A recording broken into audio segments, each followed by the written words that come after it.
a doctor is approached by his daughter. She asks him if he will ever let her visit his workplace. On a bleak winter day, he leads her to a lonely tree. He stands beside her and says, "This is where I work. Follow me inside. Just close your eyes and believe that anything is possible." She closes her eyes, and he shoots her twice. One time in her shoulder, and one time in his head. The moral of the story is, never underestimate what you are capable of.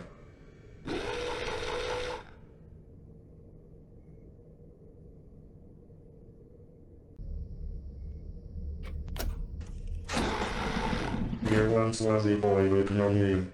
He carried with him a bespoke photographing camera. The boy was exposed to many cruelty, capturing everything on film.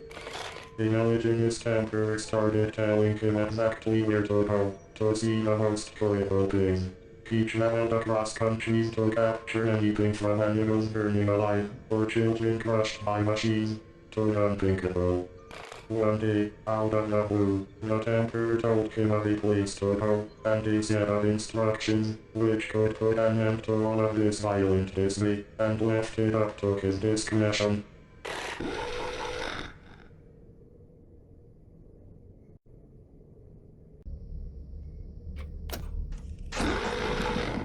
We called it the listening well, a water well that ran so deep, the sun never touched the water, if water lay there at all.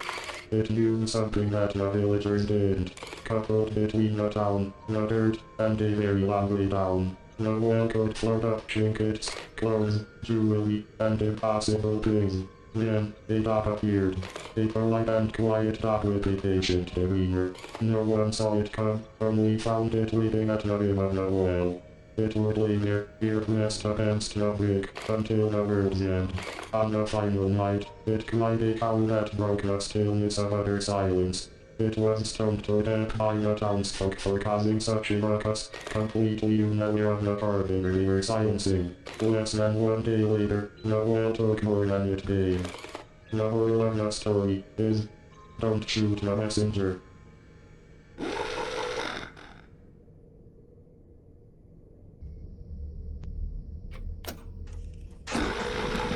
When both kids died, they had to speak to her, the great fairy alabaster. A transition occurred, and their body arose in the turn of a clock.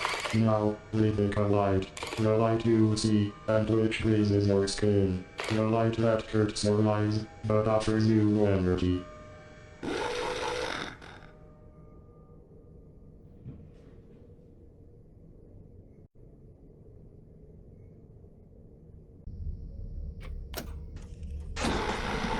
Arma was hearing whispers in the night. The whispers were telling her to come to the window. One night, the voices were just so belaboring that she finally got up and listened to them.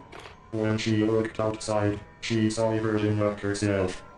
She crawled outside and beat herself senseless. When she woke up, she was a hideous, long-necked beast. The moral of the story is, never underestimate what you are capable of.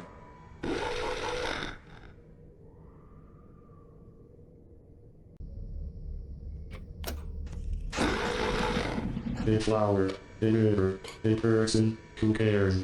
What do these have in common? Aside from beauty, they are all out there, waiting for you, silently, patiently, waiting for you to remember how to love them again. And when you do, when the noise fades and the head clears, it feels natural to step forward. There is a quiet moment where the world holds its breath for you. It was reaching for you all along, even when you were too far away to notice. Allow yourself the grace to be held again. To be human again.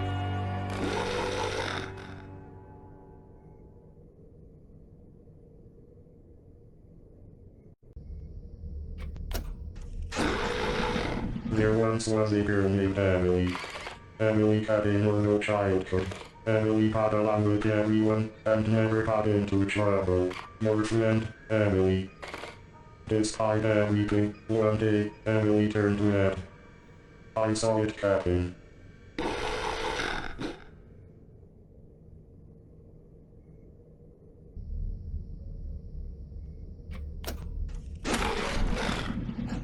think back to what life was like before.